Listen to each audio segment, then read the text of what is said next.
नमस्कार, साइकोलॉजी की सीरीज़ में आप सभी का स्वागत है। तो आज हम स्टार्ट करने जा रहे हैं 12th क्लास का चैप्टर 1 मनोवैज्ञानिक गुणों में विभिन्नताएं। ठीक है, तो इसमें रहेगा हमारा इसके जो नोट्स है हम यहाँ देखेंगे वेरिएशन इन साइकोलॉजिकल एट्रीब्यूट्स। तो व्यक्तित्व भिन्नता व्यक्तिगत भिन्नता जो इंडिविजुअल डिफरेंसेस है ये क्या कहलाती है यहाँ देखेंगे। इसका अर्थ है व्यक्तियों की विशेषताओं और उनके व्यवहार के तौर तरीकों में।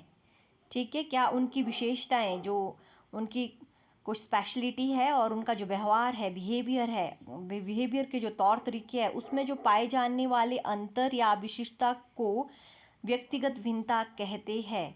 ठीक है, किसी की स्पेशलिटी या उसका बिहेवियर और उनके तौर तरीके बिहेवियर के उसमें जो कि डिफरेंसेस होते हैं उसको क्या कहते हैं, व्यक्तिगत भिन्नता कहते हैं। यहाँ पे दूसरा है स्थितिवाद सिचुएशनिज्म। इससे इस विचार के अनुसार किसी व्यक्ति का व्यवहार उसके आंतरिक गुणों से उतना प्रभावित नहीं होता, जो उसके आंतरिक गुण होते हैं उससे उतना प्रभावित नहीं होता जितना कि बाहरी परिस्थिति और वातावरण से होता है। ठीक है, तो ये सब कुछ यहाँ पे हम देखेंगे। नेक्स्ट टॉपिक है मनोवैज्ञानिक गुणों का मूल्यांकन। किस तरह से हम मनोवैज्ञानिक जो गुण होते हैं उनका मूल्यांकन करते हैं, जो असेसमेंट ऑफ साइकोलॉजिकल एट्रीब्यूट्स। तो यहाँ पे किसी व्यक्ति के मानसिक या व्यवहारिक गुणों को वैज्ञानिक रूप से समझने और मापने की प्रक्रिया को मूल्यांकन कहते हैं, असेसमेंट कहते हैं। ठीक है, तो इसमें मूल्यांकन दो प्रकार के होते हैं। किस तरह से है, दो प्रकार के जो असेसमेंट ये साइकोलॉजिकल एट्रीब्यूट्स के। यहाँ सबसे पहले हम फॉर्मल कहेंगे, औपचारिक मूल्यांकन कहते हैं इसे।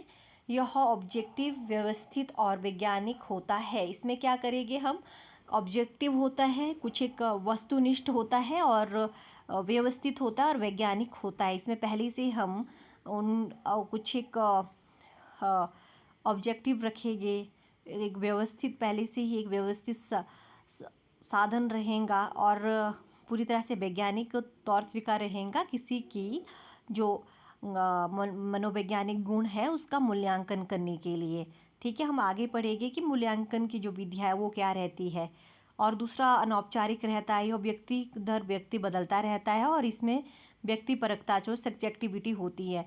ठीक है, तो ये व्यक्ति दर व्यक्ति बदलता रहता है। सबके लिए हम एक से ऐसे रूल एंड वो फॉलो नहीं कर सकते। मान लो 5 साल का बच्चा है, उसके बिहेवियर के लिए हम अलग से मापेंगे उसके जो मनोवैज्ञानिक गुण हैं, और 10 साल के बच्चों को के मनोवैज्ञानिक गुण को मापने के लिए अलग मानदंड होंगे, एक जैसे नहीं होंगे। तो इसको फॉर्मल और इनफॉर्मल दो प्रकार से होते हैं। ठीक है, तो यहाँ यह व्यक्ति दर व्यक्ति बदलता रहता है और इसमें व्यक्तिपरकता होती है, सब्जेक्टिविटी होती है। तो यहाँ मूल्यांकन की मुख्य विधियाँ होती है। किस तरह से हम असेसमेंट मेथड क्या होते हैं, जो हमारा मनोवैज्ञानिक गुण है किसी व्यक्ति के जो साइकोलॉजिकल एट्रीब्यूट्स है उसको असेसमेंट करने के लिए क्या मेथड्स रहेंगे यहाँ पे बताया गया है। सबसे पहले है मनोवैज्ञानिक परीक्षण। जो साइकोलॉजिकल टेस्ट है वो किए जाते हैं व्यक्ति की मानसिक या व्यवहारिक गुण, जो व्यक्ति का मेंटल एंड बिहेवियर गुण रहता है उसका विशेषता रहती है, उसका वस्तुनिष्ठ और मानकीकृत मापन किया जाता है। स्टेरलाइज्ड और ऑब्जेक्टिव एक मापन किया जाता है और वो साइकोलॉजिकल टेस्ट के थ्रू होते हैं। आप देखेंगे हमने पहले भी बताया है 11th क्लास में कि अलग अलग तरह के टेस्ट रहते हैं। ठीक है, तो इसमें किस तरह के टेस्ट रहेंगे हम आगे पढ़ेंगे। तो साक्षात्कार इंटरव्यू होता है, इंटरव्यू के द्वारा भी होते हैं। दो व्यक्तियों के बीच आमने सामने की बातचीत जिससे जानकारी जुटाई जाती है। ठीक है, तो मान लो आप काउंसलर है, काउंसलिंग करनी है, कोई किसी व्यक्ति में डिप्रेशन है, डिप्रेशन का क्या कारण है, तो वो इंटरव्यू के थ्रू आमने सामने आपका इंटरव्यू होगा और व्यक्ति से आप कुछ उसकी जानकारियाँ लेंगे तो वो उससे कुछ पूछेंगे तो वो आपको बताएगा, जिससे आप अनुमान लगाएंगे कि किस अनुसार इसका बिहेवियर कैसा है और क्यों ऐसा बिहेवियर ये करता है। ये सारी चीज़ें हम इससे जान पाएंगे। थर्ड है हमारा व्यक्ति अध्ययन की स्टडी। किसी व्यक्ति के इतिहास, पर्यावरण और मनोवैज्ञानिक पृष्ठभूमि का गहराई से अध्ययन किया जाता है। इसके लिए तो केस स्टडी आपका सबसे पहले तो केस स्टडी में उसका जो पास्ट है, हम पास्ट की चीज़ें देखेंगे।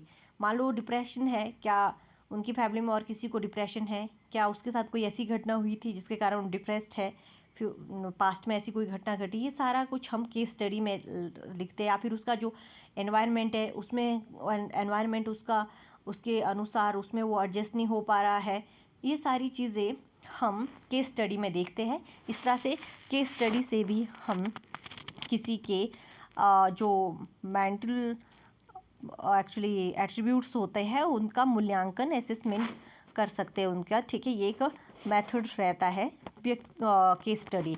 तो अगला है हमारा प्रेक्षण ऑब्जर्वेशन, ठीक है। ऑब्जर्वेशन में क्या रहता है, किसी व्यक्ति के स्वाभाविक व्यवहार जो उसका नेचुरल बिहेवियर है को बिना किसी छेड़छाड़ के उसको बताना नहीं है कि हम तेरे को ऑब्जर्व कर रहे हैं, उसको सिर्फ उसका जो व्यवहार हमने देखना है कि किसी पर्टिकुलर स्थिति में वो क्या व्यवहार कर रहा है, क्या उसका बिहेवियर है, तो उसको ध्यानपूर्वक हमने ऑब्जर्व करना है और रिकॉर्ड करना है, उसको हम ऑब्जर्वेशन कहते हैं। जैसे कहते हैं ना जज कर रहे हैं, तो बस उसको ऑब्जर्वेशन कहते हैं। तो हमारा अगला रहेगा आत्म प्रतिवेदन, ठीक है। आत्म प्रतिवेदन में क्या कहता है, सेल्फ रिपोर्ट, जहाँ पे जो व्यक्ति अपने बारे में खुद बताता है कि ये मेरे नेगेटिव पॉइंट, ये मेरे पॉजिटिव पॉइंट है, मैं यहाँ पे ऐसा महसूस करता हूँ, इस चीज़ को लेकर ये चीज़ महसूस करता हूँ। तो वो सारी चीज़ें वो अपने विश्वास और भावना और अपने बारे में खुद जो जानकारी देगा, तथ्यात्मक जानकारी देता है, उसको आत्म प्रतिवेदन कहते हैं, सेल्फ रिपोर्ट।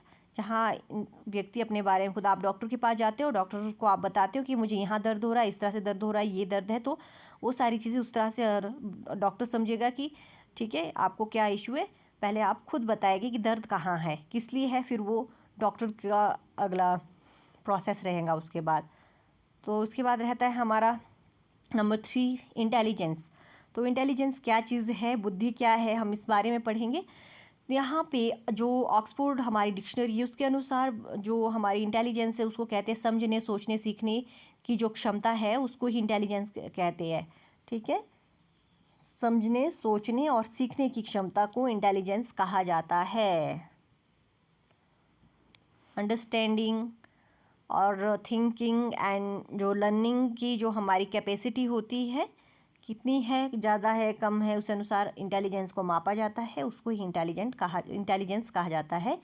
तो यहाँ पे सबसे पहले जो डेविड वैक्सलर थे उनके अनुसार उन्होंने एक परिभाषा दी है, जो हमारा इंटेलिजेंस है वो व्यक्ति की बहुत समग्र या वैश्विक क्षमता है, ठीक है। कि कौन सी क्षमता है, जिसके द्वारा वह स्वविवेक चिंतन करता है, क्या करता है, थिंकिंग करता है, और स्वउद्देश्य कार्य करता है, अपना उस अनुसार जो है वो काम करता है, और अपना जो आसपास का जो उसका पर्यावरण एनवायरनमेंट है से प्रभावी ढंग से निपटता है, ठीक है। ये सारी चीज़ें, जैसे आप मान लो आपको कोई काम करना है, तो आपको कहा है कि जाके आप सफाई करो। मान लो रोड साइड में कुछ कचरा पड़ा है, आपको कहेगी कि सफाई करो, इसका मतलब ये नहीं है कि आपकी वो अपनी प्रॉपर्टी से डाल के आप दूसरी प्रॉपर्टी में डाल दिया, ठीक है। तो वहाँ भी आपका इंटेलिजेंस इस तरह से देखा जाता है कि आप सामाजिक परिप्रेक्ष्य में रह के सही ढंग से किस तरह से क्या चीज़ सही करेगा। आप वहाँ से कूड़ा उठा के डस्टबिन में डालेंगे, ना कि आपके पास आप कुछ खा रहे हैं, रैपर वगैरह किसी कहीं डाल रहे हैं। तो ये सारी चीज़ें एक इंटेलिजेंस में, देखिए तो सिविक सेंस होता है, लेकिन एक फॉर एग्जाम्पल एक इंटेलिजेंस का ये अगर कोई व्यक्ति का इंटेलिजेंस लेवल यहाँ देखा जाएगा कि वो किस तरह से कार्य करता है, जो उसके आसपास का जो उसका पर्यावरण है उसको प्रभावी ढंग से कैसे निपटता है अपने पर्यावरण के साथ, किस तरह के डिसीजन लेता है अपने एनवायरनमेंट सोसाइटी को के साथ, ठीक है। जो वो डिसीजन है, कार्य है, जो कार्य कर रहा है, कुछ भी कर रहा है, वो उसके साथ भी फिट होने चाहिए, ठीक है। किस अनुसार वो फिट होते हैं, किस तरह से निपटता है इन सारी चीज़ों से। तो यहाँ पे डेविड वैक्सलर का एक ये परिभाषा है इंटेलिजेंस को लेकर। तो यहाँ पे हमने थेरीज देखनी है, बहुत सी थेरीज है। थेरीज ऑफ इंटेलिजेंस क्या है, इस यहाँ पे देखिए जो इसकी थेरीज है, सिद्धांतों को मुख्य रूप से दो अप्रोचेज़ है, 2 अप्रोचेज़ में बांटा गया है। थेरीज तो बहुत सारी, लेकिन अप्रोच कौन सी सबसे पहले हम वो देखेंगे।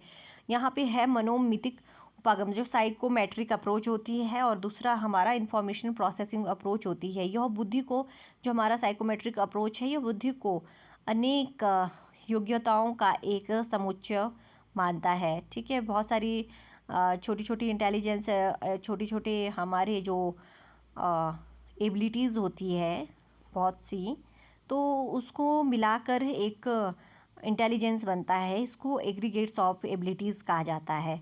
और दूसरा हमारा सूचना प्रक्रम उपागम, इसमें कहते हैं इंफॉर्मेशन प्रोसेसिंग अप्रोच जो है, यह इस बात पर ध्यान देता है कि व्यक्ति बौद्धिक कार्यों करते समय सूचनाओं को कैसे प्रोसेस करता है। ठीक है, जब भी कोई व्यक्ति कोई विजडम वाला काम कर रहा है जिसमें तो वो जो सूचनाएं है, इंफॉर्मेशन है, उसको कैसे प्रोसेस करता है। ठीक है, जो उसके दिमाग में पहले से ही सूचनाएं हैं उनको कैसे प्रोसेस करता है। फॉर एग्जांपल हमारा मैथ्स का पेपर है, ठीक है, एक बौद्धिक कार्य है ये भी।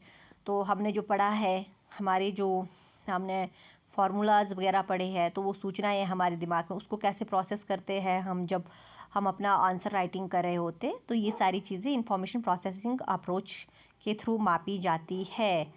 तो हमारा नेक्स्ट है एक कारक सिद्धांत। अभी हमने इसमें सिद्धांत देखने हैं कितने प्रकार के हैं। ये देखिए, सिद्धांत के मुख्य इन दो प्रकारों से मापा जाता है, लेकिन सिद्धांत कौन से, यहाँ पे एक कारक सिद्धांत वन फैक्टर थ्योरी में जो ये है अल्फ्रेड बिनेट है, इन्होंने दिया था। ये अल्फ्रेड बिनेट जो है, इनके अनुसार जो हमारी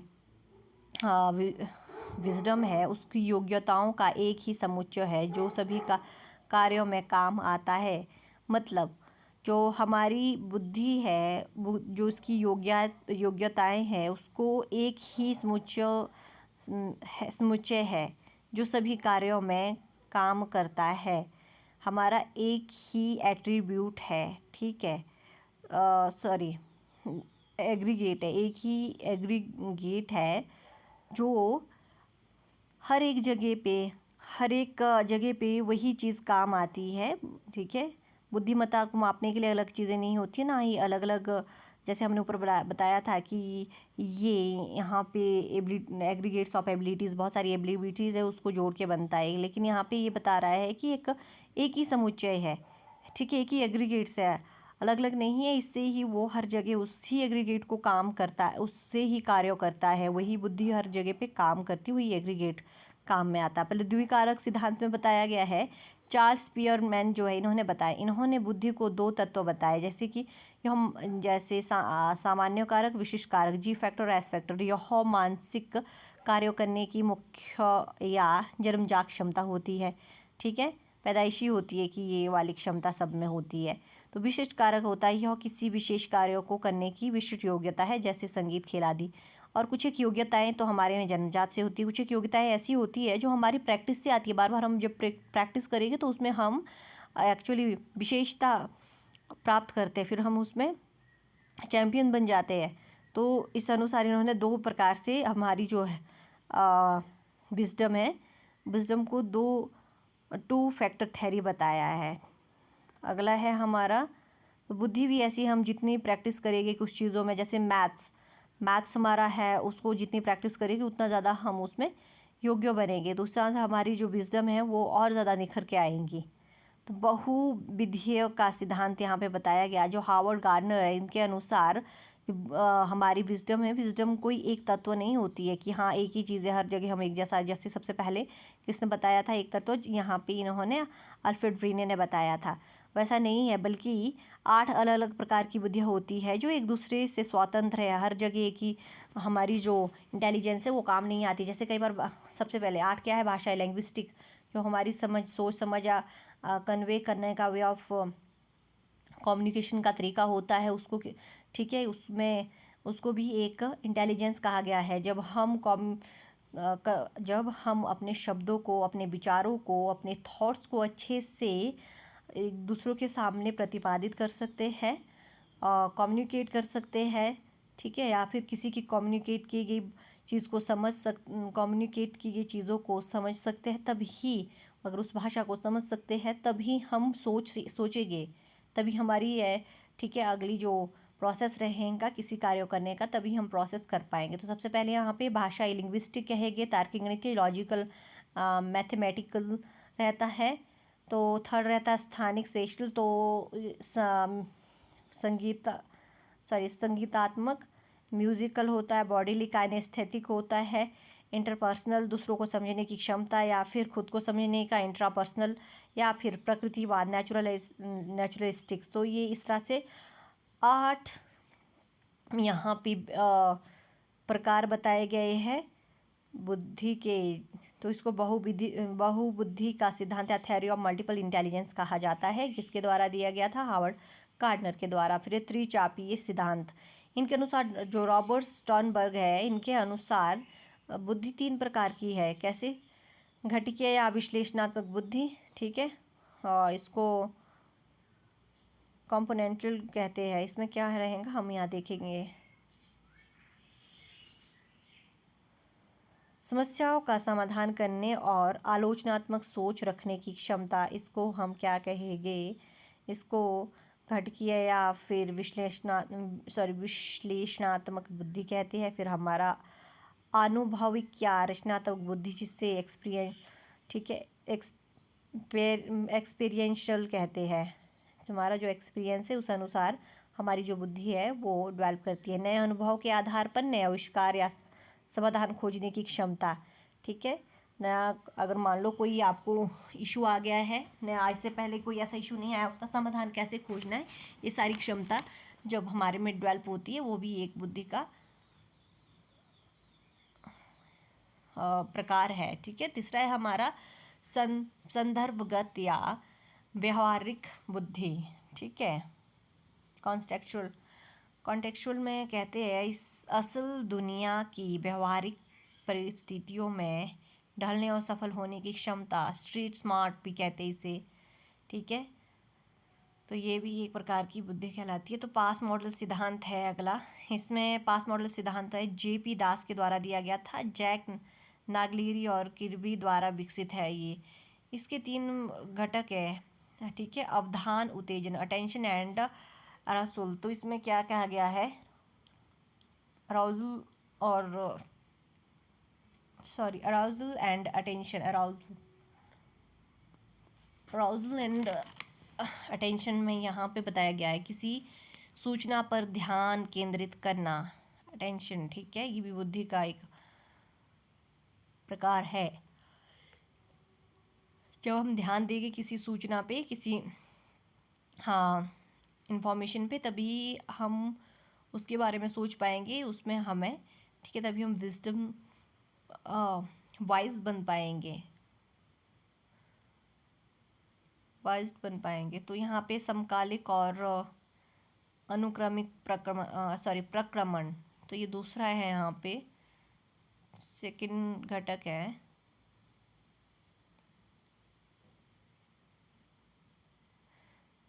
तो समकालिक मतलब साथ साथ होने वाला, समकालिक और अनुक्रमिक प्रक्रमण, ठीक है। साइमल्टेनियस एंड सक्सेसिव प्रोसेसिंग, सूचनाओं को एक साथ जोड़कर या एक के बाद एक क्रम में समझना, ठीक है। उसके बाद योजना, प्लानिंग, समस्या का समाधान करने के लिए रणनीति या योजना बनाना, ये सारी किस चीज़ में आता है? ये पास्ट मॉडल सिद्धांत में बताया गया है कि इसके 3 घटक है और ये किस तरह से काम करते हैं, ये जो हमारी इंटेलिजेंस है, ये सब कुछ यहाँ बताया गया है। तो अगला हमारा है यहाँ बुद्धि का मापन और वितरण, मेजरमेंट ऑफ इंटेलिजेंस, ठीक है। मेजरमेंट ऑफ इंटेलिजेंस किस तरह से करते हैं, हम कैसे माप करते हैं, अब यहाँ देखेंगे। मानसिक आयु, सबसे पहले हमारा मेंटल एज में मापा जाता है। इसका संप्रत्यय जो है ये किसने दिया था? 1908 में अंतरिक्ष बिने, ठीक है, अल्फ्रेड बिनेट, अंतरिक्ष क्यों लिखा है, अल्फ्रेड बिनेट ने दिया। यह व्यक्ति के मानसिक विकास के स्तर को दर्शाती है। ज़रूरी नहीं है कि आपकी एज 20 ईयर है तो आप दूसरे दो व्यक्ति है 20 ईयर, उन दोनों की 20-20 साल एज है, तो ज़रूरी नहीं है कि उनके जो मेंटल एज है वो भी बराबर होगी। तो यहाँ पे हो सकता है एक 20 साल का है व्यक्ति लेकिन उसकी मेंटल एज 40 साल है, एक 20 साल का उसकी मेंटल एज 15 साल है, ये सब कुछ मापा जाता है, ठीक है। तो यहाँ और यहाँ पे कालानुक्रमिक आयु कहती है इसको, क्रोनोलॉजिकल एज, व्यक्ति की वास्तविक आयु, ठीक है, पैदा होने से अब तक का समय जो होता है उसके अनुसार मापना। और दूसरा है बुद्धि लब्धि, जो यहाँ पे इंटेलिजेंस क्वोशंट इसको कहते हैं। तो इंटेलिजेंस क्वोशंट जो है आईक्यू लेवल, हम ज़्यादातर इसी को मानते हैं। आईक्यू लेवल जो है किसी का इंटेलिजेंस क्वोशंट कितना है। इसका सूत्र 1912 में जो विलियम स्टर्न है उन्होंने दिया था आईक्यू का। आईक्यू जो है ये मानसिक आयु, आयु जो हमारा मानसिक आयु है, ठीक है, MA मेंटल एज, और मेंटल एज बटे कालांक, सॉरी क्रोनोलॉजिकल आयु इनटू 100। तो ये जो निकलता है उसको क्या कहते हैं, उसको हम इंटेलिजेंस क्वोशंट कहेंगे। आईक्यू का जनसंख्या में वितरण, ठीक है। तो डिस्ट्रीब्यूशन ऑफ आईक्यू 90 से 110 औसतन या सामान्य बुद्धि, लगभग 50% जनसंख्या। 50% जनसंख्या कितनी है, जनसंख्या का 50% भाग हमारा वो 90 से 110 औसतन सामान्य बुद्धि है, और 130 से अधिक अतिश्रेष्ठ या प्रभावशाली, ठीक है, गिफ्ट या जीनियस लोग हैं जो, वो क्या कहलाते हैं, उन वो लोग कहलाते हैं जिनकी 130 से अधिक अतिश्रेष्ठ या प्रभावशाली इंटेलिजेंस है जो जिनका, ठीक है। तो 50% इंटेलिजेंस कौन कहलाएगा, जिनका 90 से 110 है, मतलब औसतन है, 50% है लगभग। और 70 से कम, जिनका 70 से कम क्वोशंट आता है, आईक्यू आता है, उनको बौद्धिक रूप से अशक्त या मानसिक मंदता, ठीक है, इंटेलेक्चुअली डिसेबल बताया जाता है। और इसको मापने के लिए कुछ एक टेक्निक्स होती है, ठीक है। तो आगे हम इसमें इसके बारे में पढ़ेंगे, ठीक है। किसका अगर 90 से 110 के बीच किसका आईक्यू लेवल है, उसको चेक करने के लिए हम एक देखिए कुछ एक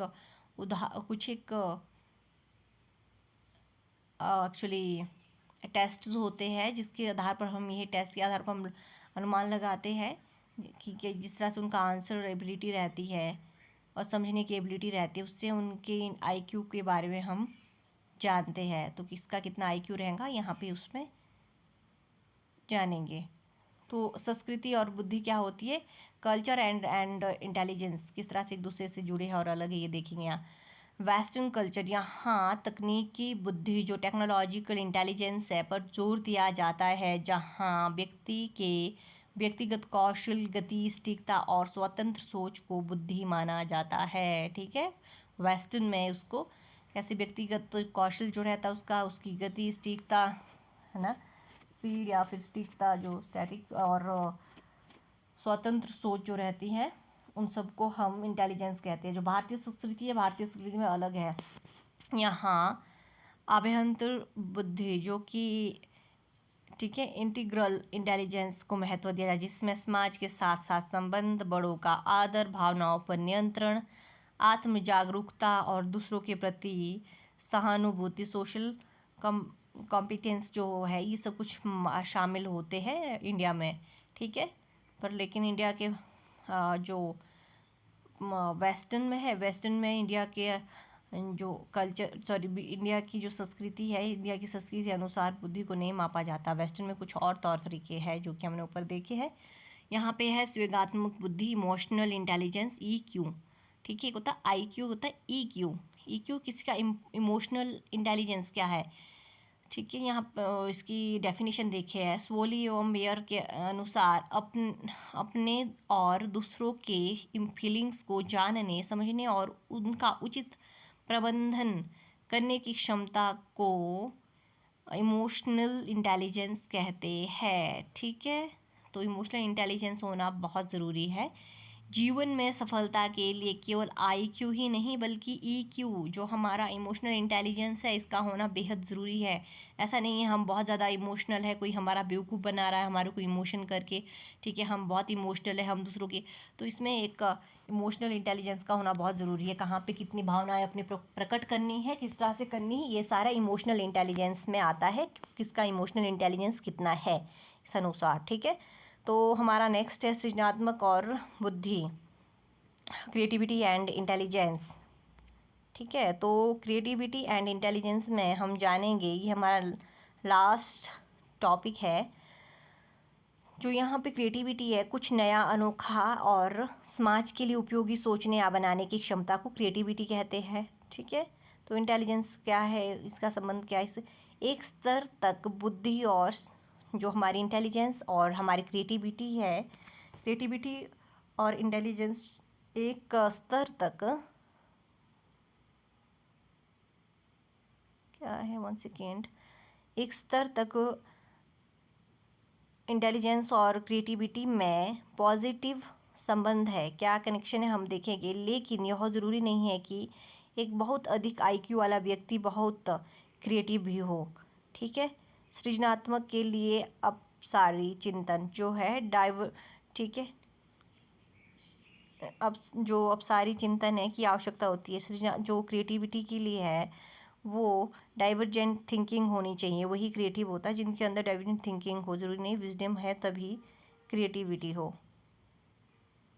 तो इस अनुसार ये हमारा जो चैप्टर है, चैप्टर फर्स्ट है, ये 12th क्लास की एनसीईआरटी का, जिसमें हमने कुछ एक चीज़ें देखी। वेरिएशन इन साइकोलॉजिकल एट्रीब्यूट्स, मतलब मनोवैज्ञानिक गुणों में भिन्नताएं, तो किस तरह से मनोवैज्ञानिक गुण क्या होते हैं, किस तरह से हमने इस सब के बारे में देखा।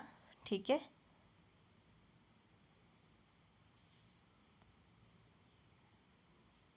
तो जिसमें बुद्धि एक मेन गुण है मनोवैज्ञानिक गुणों में। सो हम सेकंड चैप्टर देखेंगे इसके बाद। तो प्लीज़ आप वीडियो को लाइक करिए और शेयर भी ज़रूर करिएगा अगर आपके पास कोई साइकोलॉजी वाला स्टूडेंट है या कोई इंटरेस्टेड है साइकोलॉजी में। और उसकी जो ये हमारी मेन चीज़ें रहती है, जो हमने बेसिक्स है, ये बेसिक्स ही है साइकोलॉजी का, बेसिक्स जानना चाहते तो ये सबसे अच्छा मेथड है आपके लिए। और आप मेरे चैनल को ज़रूर सब्सक्राइब करिएगा। ठीक है, thank you for watching video.